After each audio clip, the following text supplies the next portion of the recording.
और आप कहते हो कि उनका नाम कबीर है। ठीक है, आप मुझे ये बताओ, जब 52 अक्षरों की उत्पत्ति नहीं हुई थी, जब कोई भी इंसान अक्षर नहीं बोलता था, तब ये का बी रा, ये अक्षर कहां थे? ये अक्षर कहां थे? और आपने अनुराग सागर पढ़ी है, कबीर सागर पढ़ी है, आपने देखा पूरी सृष्टि कैसे बनी है? परमात्मा के द्वारा। और परमात्मा के साथ वहां जो वार्तालाप हो रही है वो हिंदी में हो रही है। हिंदी में भी नहीं बल्कि और खड़ी बोली में हो रही है। कबीर साहब खड़ी बोली में लिखवाए हैं ये पूरा ग्रंथ। तो मुझे ये बता दें कि जब परमात्मा ने एक भाषा का विस्तार किया तो ये बाकी भाषाएं कहां से आ गई? ये जर्मन, चाइनीज, ये पुर्तगीज, ये स्पेनिश, ये सब भाषाएं कहां से आ गई? इनको कौन से परमात्मा ने पैदा कर दिया जो ये जापानी बोलने लग गए? सत्साई जी, जितनी आवश्यकता थी जी, परमात्मा ने दास से पहले बहुत वीडियो बनवा दी इसके ऊपर। अब कोई मतलब नहीं है भगत जी, ये काल की फांस है। ये काल की कोशिश है कि जितने लोगों को तोड़ सकूं, जितने भक्तों को फांस सकूं, अपने जाल में फंसा लूं। बाकी ये परमात्मा ने हमें सब कुछ समझा रखा है। 52 अक्षर क्या है, सार नाम क्या है, सार शब्द क्या है, बाकी तो बकवादे हैं भगत जी। ये अटपट करने वाले तो आपको हर चौराहे पे खड़े हुए मिल जाएंगे, परमात्मा के विरोधी। हमने इनके अटपटों को थोड़ी देखना है। परमात्मा ने हमें सत्य दिखा दिया, सार निकाल के दे दिया। अब हमने भक्ति करनी है, आगे बढ़ना है। जिसको पहाड़ पे चढ़ना है ना, उसका ध्यान ऊपर होता है, नीचे चूहों की तरफ ध्यान नहीं होता उसका।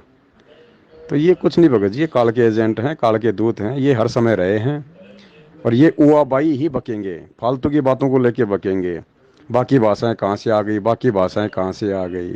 अब इस मूर्ख को कौन समझाए इसको कि ये सृष्टि रचना तो इन्होंने कभी सुनी नहीं, सुनी है तो इनके समझ में नहीं आई। परमात्मा ने भाषाएं नहीं बनाई, भाषाएं तो इस काल ने बना दिया आप और हमारे को बांटने के लिए, कि कल को जब वो परमात्मा इनको सतलोक ले जाने के लिए आएगा तो वो कोई 50 भाषा तो बोलेगा नहीं। जहाँ वो परमात्मा अपने अपनी मल्क लीला के हिसाब से जिस देश में पैदा होगा, जिस राज्य में पैदा होगा, मतलब आएगा, तो वो तो वही भाषा बोलेगा ना, क्योंकि लीला तो एक आम व्यक्ति की करेगा। अब वो जब वहीं की भाषा बोलेगा तो बाकी लोग उसके ज्ञान को ना समझ जाएं, उस परमात्मा के उस तत्व ज्ञान को ना समझ जाएं, उसकी शरण में ना आ जाएं। इसके लिए उसने ये दुनिया भर की भाषाएं बनवा दी अलग अलग देशों में। और अलग अलग देश तो छोड़ो भगत जी, हमारे भारत देश में देख लो ना, कितनी भाषाएं, 18 भाषाओं को तो भारत सरकार की तरफ से मान्यता प्राप्त है, जो आप किसी भी नोट पर देख लेना। और बाकी कितनी भाषाएं, सैकड़ों भाषाएं हमारे खुद के देश में हैं।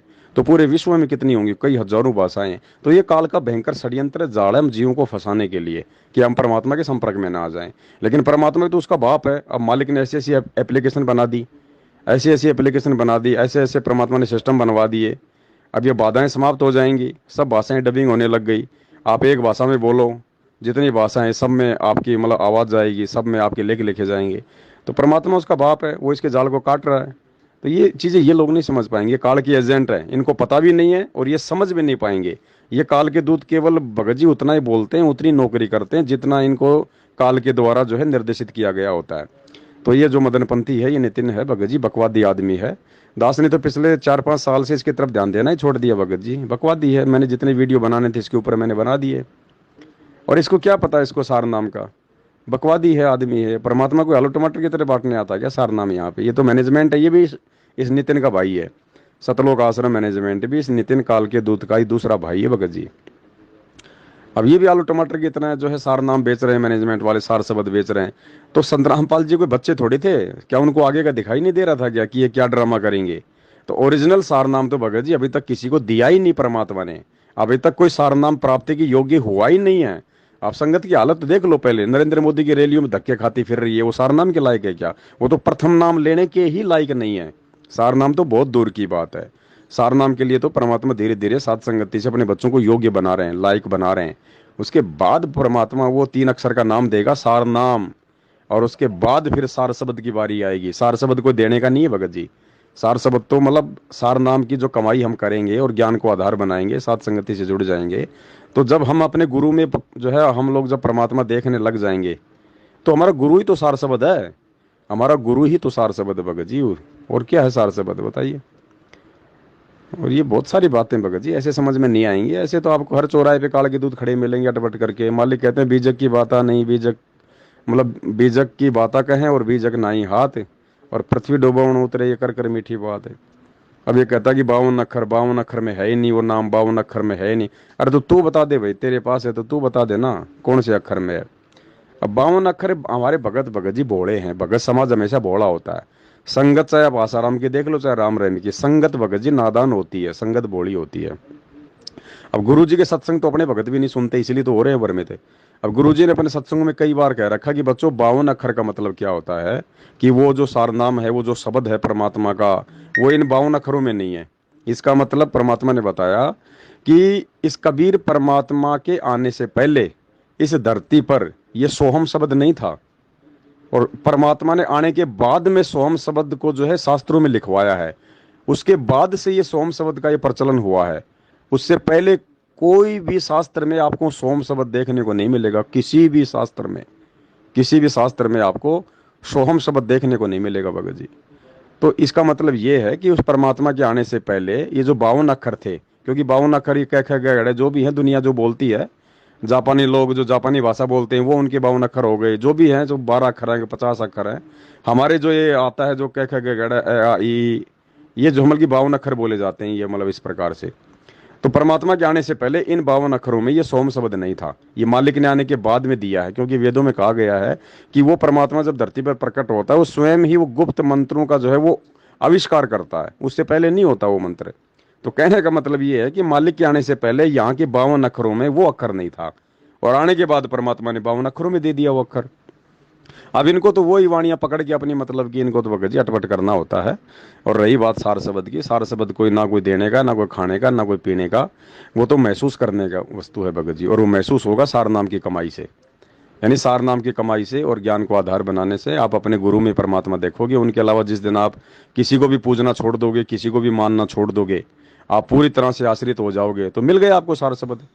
अब हम सत्सेवक हैं भगत जी, हमें तो मिल चुका है। जो भाई बहन जो दृढ़ हैं, बिल्कुल अटल हैं कि चाहे शीश कट जाए लेकिन इस परमात्मा के अलावा किसी और को ना पूजेंगे, ना मानेंगे, ना कुछ करेंगे, और सारी मर्यादा निभाएंगे, तो बस मिल गए आपको सार शब्द। और क्या, परमात्मा खाली समर्पित भावी तो देखता है, समर्पण ही तो देखता है परमात्मा।